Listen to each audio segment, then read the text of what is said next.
Bienvenidas, bienvenidos a Mental Code. El día de hoy vamos a hablar de el inventario clínico multiaxial de Million, cuarta edición. En este aspecto, vamos a informar que este inventario, que es la última versión, tiene como autor justamente a Theodore Million, Grossman y Gary Million. Y en este caso, la adaptación española la tendríamos a través de Pearson Technical and Parent Assessment en colaboración de Pilar Sánchez López y Violeta Carunal Hernández. Este instrumento ha sido editado justamente de su opción original del 2015 para el 2018 en adaptación española, y su aplicación es de manera individual. En este caso, su ámbito de aplicación será para personas adultas a partir de 18 años. El tiempo aproximado es de 20 a 30 minutos en el ámbito clínico y suele tener alguna variación de tal vez unos 15, 20 minutos más en una aplicación forense. Su objetivo principal es la evaluación de la personalidad y la psicopatología en personas adultas. Y para esto, pues, encontraremos algunas opciones de aplicación, tanto de manera lápiz y papel como plataforma online, y pues requiere obviamente de un nivel C en la titulación superior en psicología o psiquiatría para pues poder utilizarlo y de esto obtener justamente un posible diagnóstico clínico o clínico forense según su opción. Este instrumento consta de 195 ítems de manera en la que podemos responder de forma dicotómica, es decir, tenemos respuestas de verdadero o falso, y su antecesor tenía 20 ítems menos, 175, y pues estos últimos han sido modificados y mejorados para realizar algunas opciones, como son las facetas de Grossman, que estaremos hablando más adelante. La evaluación sería justamente 3 niveles de funcionamiento. En el caso de la personalidad, con 15 escalas, con 3 facetas cada una de estas escalas de personalidad, 10 escalas clínicas y 4 escalas de validez. La utilización de la revisión de puntuación será a través de una tasa base o puntuación típica, que esto aparece en el manual en la página número 2. El material que compone justamente la prueba corresponde a un manual, el cual incluso puede ser de manera digital o físico. Tendremos obviamente un cuadernillo y una hoja de respuesta como tal. Adicional, pues, a los pines, ¿sí? O las utilizaciones que vamos a tener justamente a través de la plataforma de Q Global. Acá tenemos justamente, pues, dichas hojas de respuesta en son verso y reverso, donde tenemos no solamente los datos de la persona, sino también algunos aspectos que deben ser tomados en consideración como datos de la aplicación por parte del profesional. Esto en la parte izquierda. En la parte derecha, pues contaremos ya con la plantilla, justamente en donde pues deberemos consignar a través de la utilización de una X en las casillas que correspondan a verdadero o de falso, según el número de ítem que debamos ir revisando. Y el cuadernillo, pues, tendrá obviamente inicialmente unas instrucciones y posteriormente tendremos los 195 ítems o frases, ¿sí? Que corresponden justamente al instrumento. Finalmente, desde la página de Q Global ingresaremos los datos Y pues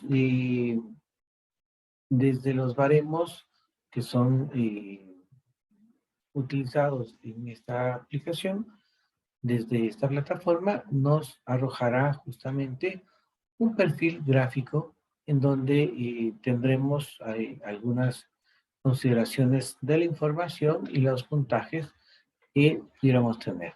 Aspectos de interpretación que la misma plataforma puede arrojar de manera resumida, ¿sí? Y además de ello, pues tendremos posteriormente algunas otras consideraciones sobre el tema de las facetas en los manuales. Indudablemente, pues siempre hacer hincapié de la utilización de este material, ¿sí? El cual pues puede ser adquirido a través de los representantes regionales, justamente de Pearson, en donde pues tenemos aquí la página electrónica en donde da alguna información respecto a algunos valores, tanto en lápiz de papel como producto digital. Respecto a la revisión histórica, es importante considerar que su autor principal, Million, pues realizaría justamente su versión original desde 1977, en el Million 1, entendiéndose pues que posteriormente existirían pues 3 revisiones. Estas 3 revisiones guardarían relación con los manuales diagnósticos del DSM, y obviamente, como ustedes ven en pantalla, pues tendríamos el Million 2 de 1987 con el DSM-3, el Million 3 en 1994, en donde haríamos el traspaso de algunas consideraciones del DSM-3 y pasaríamos al DSM-4. Tendríamos, obviamente, de ambos manuales algunas consideraciones todavía. Y del Million 4, esta última edición, y nuevamente indicada del 2015, pues del DSM-5. Obviamente, tanto Million 4 e incluso todavía el Million 3 han seguido siendo utilizadas, a pesar de que ya en esta última versión, pues muchos de los profesionales están dejando en desuso pues la tercera versión. Cabe indicar justamente algunos aspectos importantes de la revisión histórica, ¿sí? Como el hecho de la teoría evolutiva, que justamente caracteriza a Million sobre la teoría de la personalidad y que obviamente con algunos aspectos dualistas respecto a algunas características de su teoría, pues estas serían aceptadas con tanta fuerza que indudablemente la cercanía con los manuales diagnósticos han hecho de este instrumento una de las opciones a elegirse por estas características de compatibilidad. Y en este sentido, es sumamente importante que nosotros podamos indicar que el instrumento se encuentra caracterizado por 5 tipos de escalas. Las escalas de validez y de tendencia a la respuesta. Tendremos las escalas de patrones clínicos de la personalidad. Tendremos la opción de escalas de patología grave de la personalidad. Tendremos los síndromes clínicos de gravedad moderada y pues los de patología grave. Y finalmente, pues este aspecto importante de las facetas de Grossman, que pues han sido incorporadas en este instrumento y que permiten poder dar una especificidad justamente a aquellos patrones tanto clínicos como graves de la personalidad a través de 3 características que está dividido cada uno de estos tipos de patrones.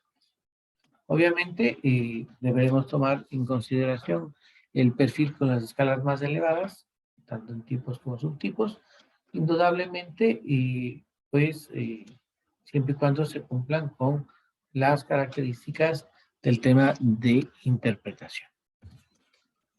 Pues en el caso de las escalas de validez, vamos a tener una escala V, la cual pues de alguna manera permitirá conocer si de los 3 ítems a considerarse como respuestas que pudieran ser incluso idiosincráticas, que estas difícilmente podrían darse en un común eh, como tal, pues alguien ha marcado estas preguntas como verdaderas.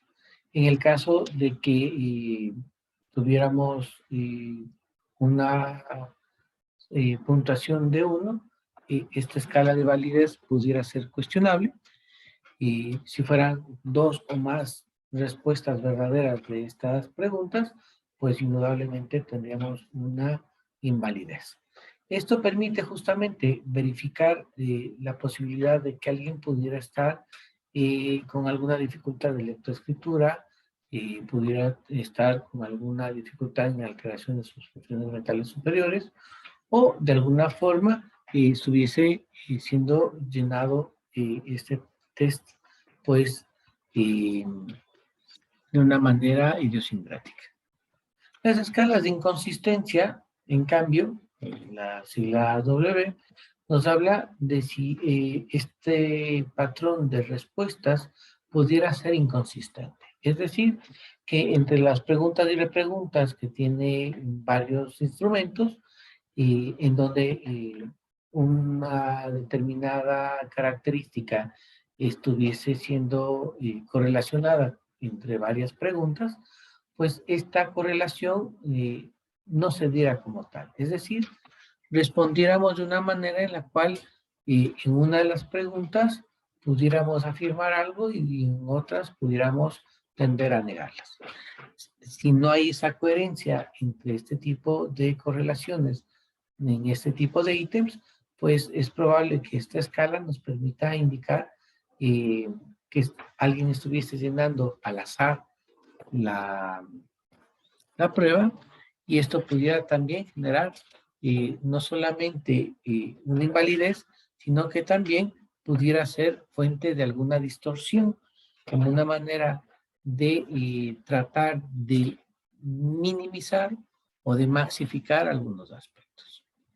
En la escala de sinceridad, de igual manera, tendríamos estas correlaciones con mayor preponderancia, es decir, hasta donde esta persona pudiera presentarse de manera mucho más franca, ¿sí?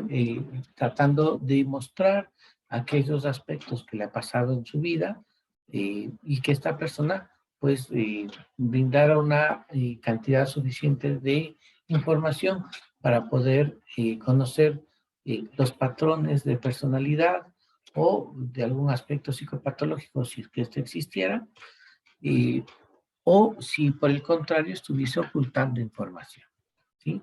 Y no llegar a dar ni siquiera un mínimo de la cantidad de información necesaria. Y por algunos rangos que existen en esta escala, es probable que podamos nosotros conocer una minimización, una magnificación, ya no solamente a manera de tendencia, como se daba en la escala de validez o de inconsistencia, sino que ya puntajes específicos nos permitirían saber si esta persona de alguna manera está tratando de exagerar o de minimizar algunos aspectos.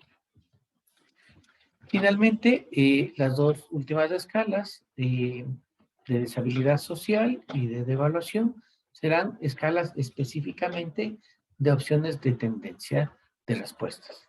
La primera, la deshabilidad social, pues no será otra cosa que el tratar de mostrarse virtualmente positivo o sin ningún tipo de defectos o daño o afectación, y de lo que no se esperaría que cualquier persona pudiera tener.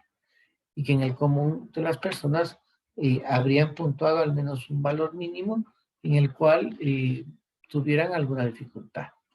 Así que esta escala va a saber si de alguna manera la persona ha tratado de tener una tendencia de respuesta en la que intenta minimizar las afectaciones o las problemáticas, mostrándose de la mejor manera posible, ¿sí? Esto muy importante en el ámbito no solamente clínico o laboral, sino también, por supuesto, en el tema forense. Por el contrario, la escala de devaluación, pues, será, pues, aquellas formas de respuesta en donde esta persona está tendiendo a describirse de una manera mucho más negativa, es decir, mucho más afectada de lo que realmente pudieran estar. Esto pudiéndose dar dos aspectos, tanto la opción de que pudiera estar tendiendo a mostrarse con una alta desesperación, una forma de llamado de auxilio, un llamado de atención, justamente por algo que pudiera estarle pasando realmente y que lo está exagerando para pudiera ser creído, ¿sí? O, por el contrario, pudiera ser una forma de simulación, es decir, de fingimiento no real de algo que no le está pasando y que está tratando de indicar que sí, con el fin de obtener un beneficio, ¿sí? A través de una posible, de algún posible interés que pudiera tener de manera secundaria y que este beneficio pudiera generarle, pues, algunos réditos emocionales eh, o de cualquier otra forma adicional. Luego de tener la revisión justamente de estas escalas de validez y de tendencia a la forma de respuesta, tendremos los patrones clínicos, los cuales pues guardan, como hemos dicho anteriormente, una alta correlación con aquellos aspectos de los rasgos y los trastornos de la personalidad que encontraríamos en los manuales diagnósticos, especialmente en lo que corresponde al DSM. Obviamente tendremos justamente patrones clínicos sobre el tema esquizoide, pues una personalidad eh, comúnmente mucho más asocial, alguien bastante tímido, retraído, que obviamente no busca tener contacto social, ni menos aún íntimo, y que de alguna manera, pues lo que desea justamente en especial es un tema de soledad. Vamos a tener también justamente, pues, los patrones clínicos evitativos. Una persona que de alguna manera tiende a evitar, evadir algunos aspectos de relación, ¿sí? Y que obviamente esto se dará evitando justamente hacer el ridículo o de pasar momentos desagradables, para lo cual solamente mantendrá una poca relación interpersonal única y exclusivamente con aquellas personas cuando sienta que puede ser incluido y no pudiera ser menospreciado o de alguna otra manera atacado. Y en el aspecto del patrón clínico melancólico, tendríamos justamente a aquellas personas que por diversas circunstancias pudiéramos tener justamente eh, una forma de ser que tiende justamente al tema emocional, en donde pues suelen ser bastante derrotistas, fatalistas, ¿sí? Que de alguna forma pues se sintieran agobiados, abatidos, desanimados. Y estas características especialmente encontraríamos en este patrón clínico de personalidad. En el caso del dependiente, justamente personas que no tendrán una autonomía personal, que dependerán, como su nombre lo indica, de otros y de que su falta de iniciativa exija que tenga que esperar a que otros, que los demás, tomen decisiones por sí. Obviamente no se desapega de estas personas, puesto que requiere de sus afectos, de sus cuidados, e incluso de sentirse seguros gracias a a los, la cercanía de los demás. ¿Sí? Va a necesitar de apoyarse de estos para poder orientarse y de alguna manera mantenerse a salvo. En el tema del patrón de clínico histriónico, pues hablaremos de personas que de alguna forma requieren de los demás desde una manera diferente, maxificando o necesitando la atención o los favores que los otros le pudieran estar otorgando.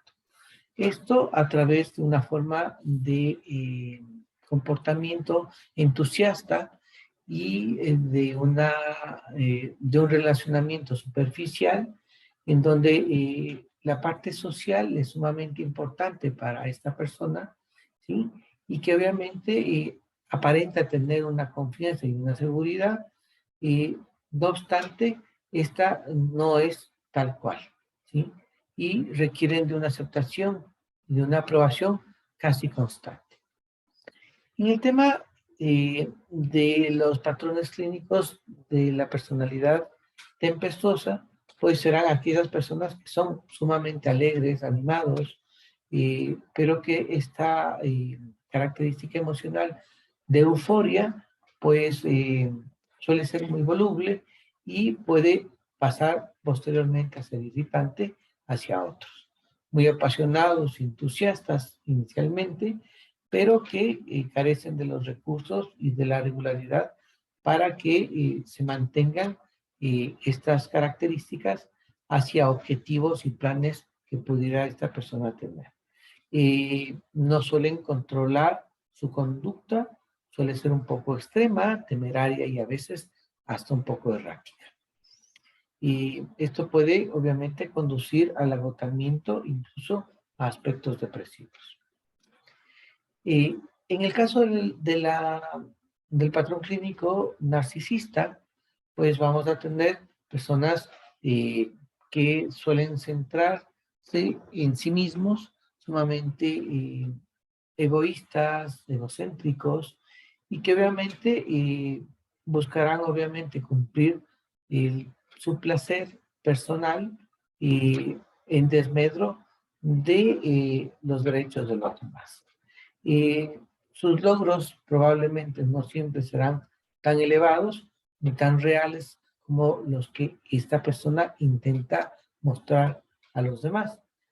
No obstante, considera que requiere o merece incluso los elogios y las atenciones extremas o aumentadas hacia su persona, como si hubiera una especie de superioridad pretenciosa que lo caracteriza. En el tema de los patrones clínicos del aspecto antisocial, pues estas personas normalmente tendrán una desconfianza hacia los demás, una manera de venganza contra aspectos que creyera injustos, porque los derechos de los demás mancillan sus derechos propios, y a pesar de que esto no sea real, que sea por el contrario esta persona la que no está manejando o está respetando el derecho de los otros.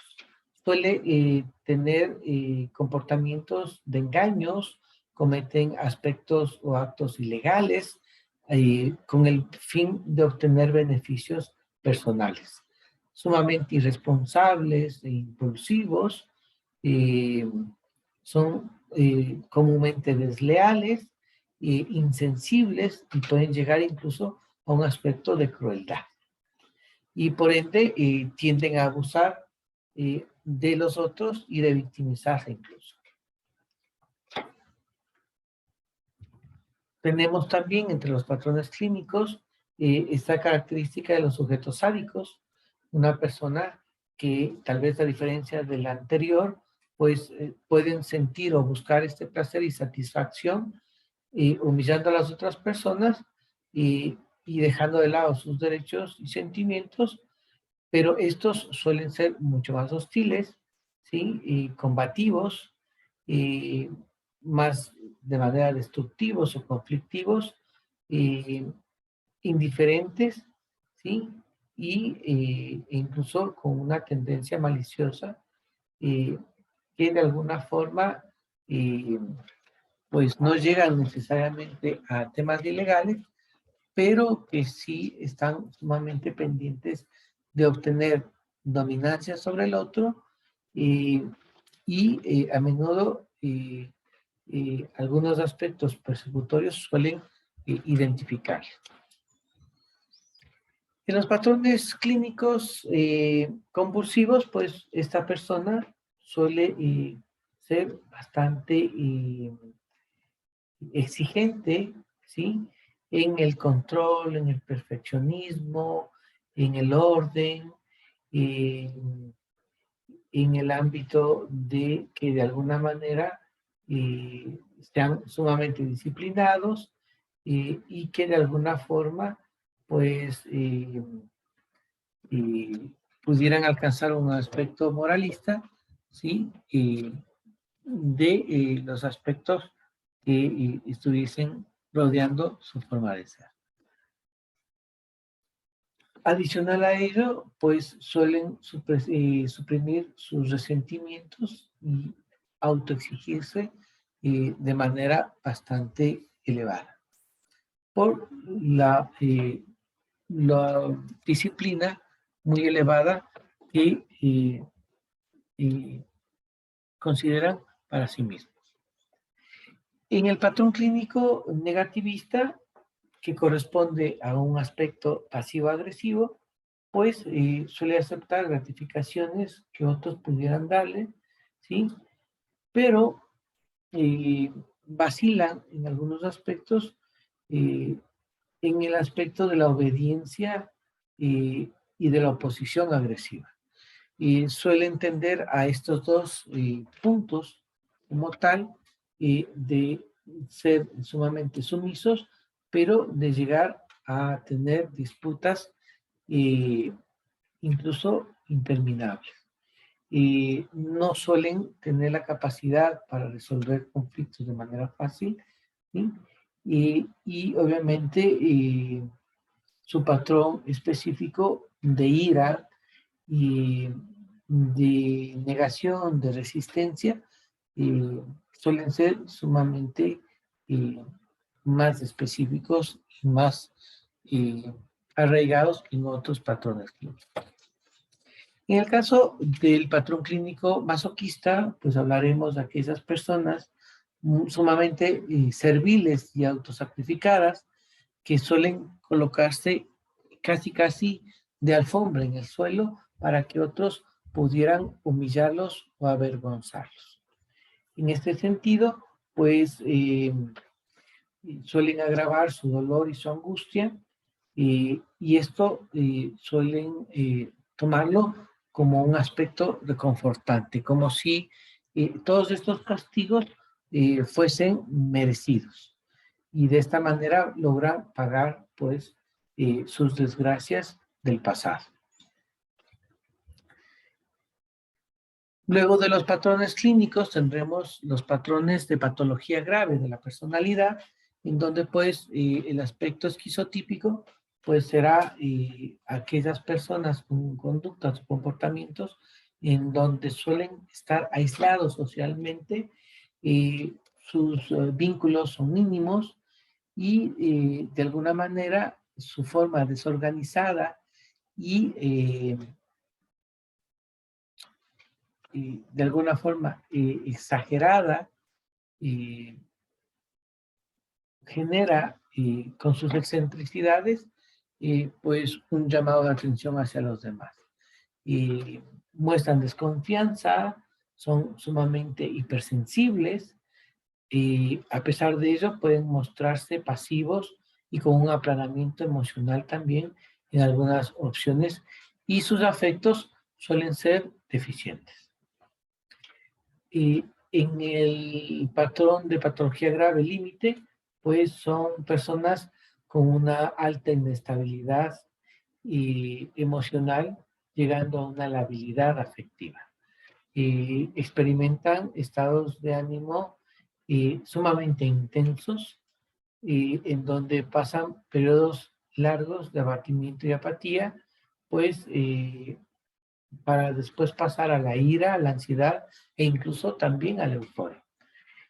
Suelen tender a autolesionarse e incluso direccionarse hacia un tema suicida suelen tener algunas dificultades en su propia identidad como tal. Y suelen ser ambivalentes en la parte también cognitiva, no solamente afectiva, pudiendo llegar a la rabia, amor y culpa al mismo tiempo.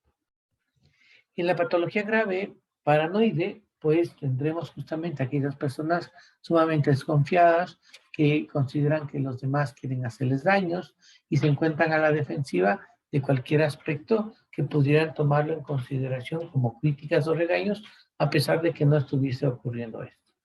Sumamente irritables y suelen tender a exasperarse o a enfadarse, a tener sentimientos en los cuales piensan que los demás les son desleales, incluso la pareja, y pueden resistirse de manera enérgica a lo que los rodea como tal. En el tema de las escalas de síndromes clínicos de gravedad moderada, tendremos la ansiedad generalizada, aquellos síntomas o comportamientos de personas sumamente ansiosas, ¿sí? Que suelen tener tensión y no pueden relajarse y existen conductas con movimientos nerviosos, con tendencias a sobresaltarse de manera fácil, y que suelen presentar molestias físicas como algunos dolores musculares, sudoración, náuseas, inquietud, temor, entre otros. Y también vamos a tener justamente algunos aspectos de síntomas somáticos en donde de alguna forma el cuerpo estaría pues estando en consideración, sobre todo a consideración de una posible mala salud, con algunas series de dolores que son inespecíficos y que aparecen en las distintas partes del cuerpo.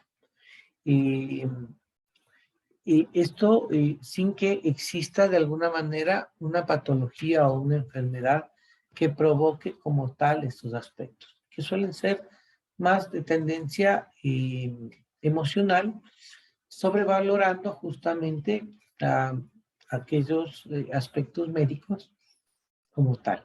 Y que esto permite generar alguna forma de llamado de atención. En el síndrome de espectro bipolar, pues indudablemente serán personas que suelen pasar de momentos de varios episodios de tristeza hacia incluso una euforia en donde pudieran estar sintiéndose pues, superficiales, con una autoestima exagerada e incluso una hiperactividad, a pesar de esto, una falta de atención y nerviosismo. Impulsividad e irritabilidad son otras características que guardan relación con el espectro bipolar y que obviamente pueden presentar también características dominantes en sus relaciones interpersonales, pueden no necesitar una cantidad considerable de horas para dormir y de hecho se reduce esto muchísimo. Tienen fugas de ideas y cambios de humor bastante rápidos e inestables. Y estos pudieran después desplegarse como ideas delirantes o alucinaciones. En los síndromes de depresión persistente, pues encontraremos justamente pues síntomas de desánimo, de culpa, de desinterés y apatía, de baja autoestima, de sentirse autodenigrado, y periodos depresivos los cuales pues existen llanto, ideación suicida, pesimismo, aislamiento social, falta o aumento de apetito, eh, pudiera ser también falta de concentración, ¿sí? Entre otros aspectos de alteración eh, que pudiera existir y que guardara relación con la depresión. Tendremos dos escalas sobre el tema de consumo de sustancias, y en este caso la primera, consumo de alcohol, pues que puntuará justamente para saber si hay una historia de consumo problemático, tal vez incluso de alcoholismo, y de si se ha intentado o se ha tratado de superar el problema con éxito. Además de considerar algunos aspectos eh, que estuviesen teniendo dificultades en ámbitos familiares y laborales. Mientras que el consumo de drogas, pues nos hablará justamente de personas que estuvieran tendiendo a una historia de drogadicción, de un consumo problemático de sustancias legales o ilegales, en donde no pudieran reprimir sus impulsos y que obviamente de alguna forma serían incapaces de limitarse a dejar la sustancia, y esto les generaría algunas dificultades en ámbitos sociales a través de su conducta. Finalmente, el trastorno de estrés postraumático será uno de los aspectos a considerarse en este instrumento, ¿sí? Aquellas personas que hubiesen vivido o presenciado un acontecimiento de manera traumática, ¿sí? En donde la muerte o las lesiones o los acontecimientos sean reales o, o simulados, ¿sí? Pudieran ser una amenaza hacia esta persona, generándole un miedo intenso, pesadillas, recuerdos, reviviscencias, además de malestares, ansiedad, activación de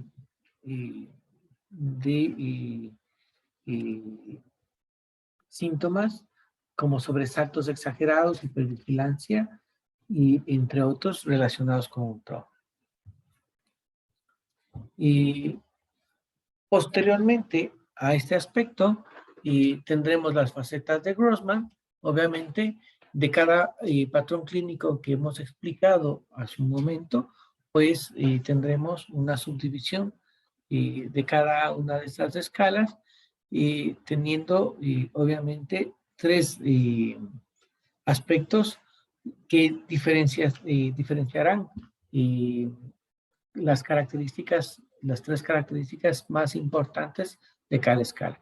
En la escala 1, esquizoide, pues tendremos una opción de interpersonalmente desvinculado, que obviamente indicará justamente esta falta de interrelación social que suelen tener los esquizoides.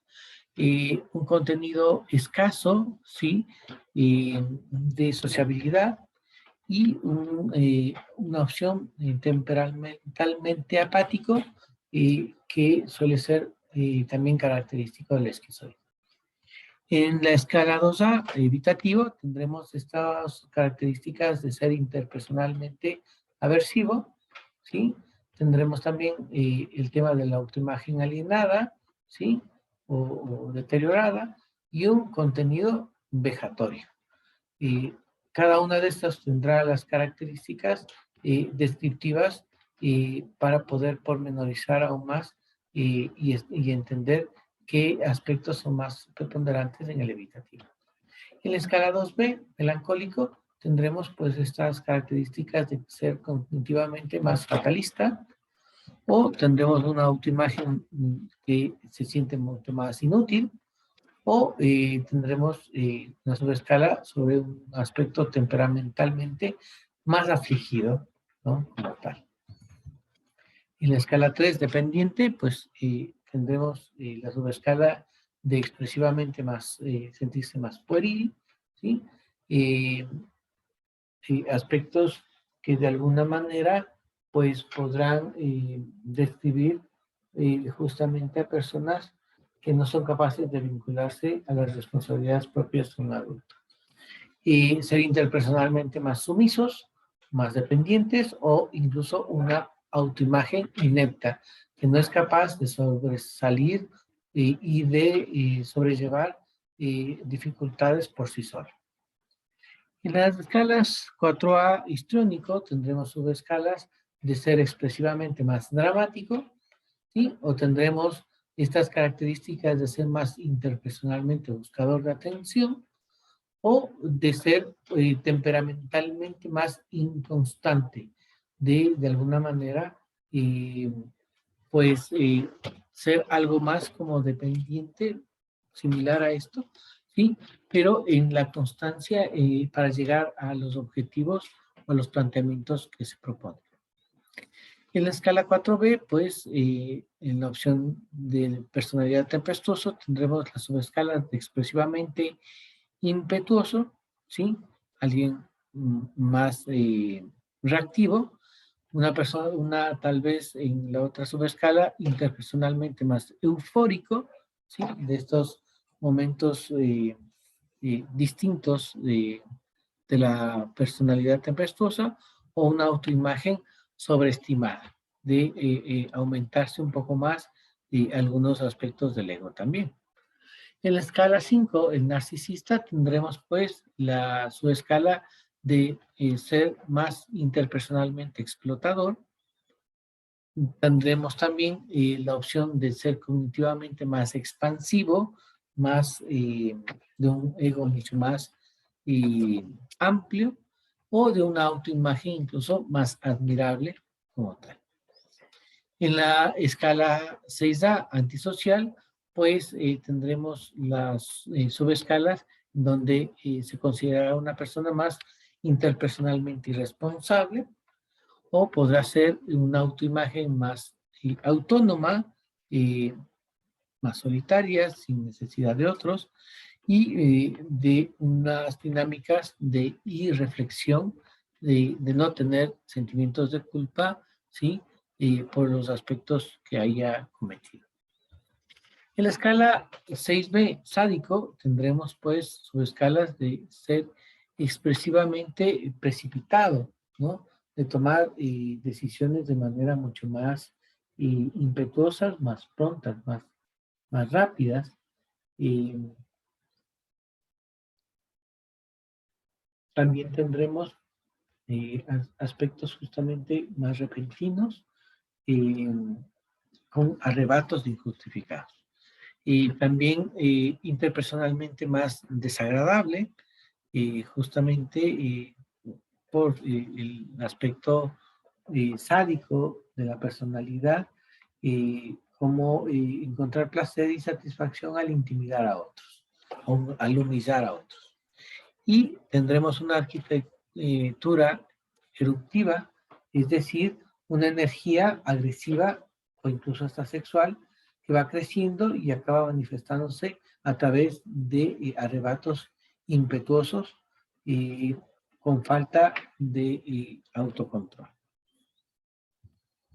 En la escala 7, compulsivo, pues tendremos las subescalas de expresivamente disciplinado, ¿sí? Muy rígido como tal, o tendremos cognitivamente más constreñido, en este sentido, pues teniendo reglas, normas, planificaciones y jerarquías sociales mucho más rígidas, más pendientes, o una autoimagen sumamente responsable que va direccionado un poco más hacia el tema de su perfeccionismo, su disciplina y su meticulosidad. En la escala 8A, pues negativista pasivo-agresivo, pues tendremos escalas de denominarse expresivamente más resentido, ¿sí? Es decir, de no poder soltar algunas expectativas que de alguna manera fueron ineficientes, ¿sí? Como tal, a una autoimagen descontenta y contraria a sus aspectos personales, y que nada le justifique eh, o le permita cumplir con lo que esperaba, y temperamentalmente irritable. En el caso de las escalas 8B, el tema masoquista, una autoimagen desmerecedora, es decir, que no requiere o no se permite, pues, sentirse libre de culpas, y que por el contrario considera que todo lo que pudiera estarle pasando es porque se lo merece. Una arquitectura invertida, en donde de alguna manera pues estas personas reaccionan más hacia el dolor, y mientras más dolor exista, mucho más placer les genera como tal. Y temperamentalmente disfórico, en donde suelen ser muy ansiosos e inquietos y apenados y tristes a la vez, ¿sí? Entonces, son quejumbrosos y melancólicos también al provocar sentimientos de culpabilidad y malestar en los demás. Para ir un poco más en las siguientes escalas, pues estamos teniendo en las escalas esquizotípico, en la escala S, pues subescalas de cognitivamente circunstancial, es decir, que mezclan una forma de irrelevancia personal, un lenguaje circunstancial bastante extraño, bastante raro, sumidos en sus fantasías, en sus formas mágicas o excéntricas de ser. Una imagen disociada, comúnmente confusa, ¿sí? En los aspectos de despersonalización y alteración de su conciencia. Y un contenido caótico, ¿sí? En el sentido justamente de que son una maraña de recuerdos con impulsos erráticos y formas desorganizadas de conducta y comportamiento y de pensamiento incluso, con mucha tensión en conflictos internos. En la escala C, la límite, pues tendremos una autoimagen inestable, ¿sí? Con una arquitectura disgregada, ¿sí? En la cual de alguna manera nos permite entender que son personas inconsistentes e incongruentes, es decir, suelen comportarse de manera inusual, y pues de alguna forma pues tienen algunos recuerdos y afectos eh, bastante opuestos, y que estos cambian a momentos. Y temperamentalmente lábil, muy pendiente de su estado de ánimo, que no suele estar acorde a su realidad, y que su desánimo y apatía suelen ser muy crónicos, junto con periodos breves de ira y después de euforia o de ansiedad, ¿sí? Y todos estos cambios que suelen existir. En la escala P, en la escala pues paranoide, pues tendremos subescalas expresivamente defensivos, ¿sí? De los cuales pues suelen pues tener temores, desconfianzas a manera de protegerse de supuestos engaños, a pesar de que estos no existieran. Cognitivamente desconfiado, pues obviamente cree que las intenciones de los demás, aunque no haya algo específico que lo indique, pues creen que están en su contra. Y con dinámicas de proyección, en donde de alguna manera las cualidades e intenciones despreciables que pudieran tener otros, los atribuyen pues hacia sus seres más cercanos, ¿sí? Generándole pues rasgos indeseables, y generándole obviamente una susceptibilidad y una irritabilidad que dificulta pues la interacción con los otros, generando que en algunas ocasiones tienda a humillar, a despreciar, a dudar de los demás respecto a su lealtad, incluso en el tema de pareja.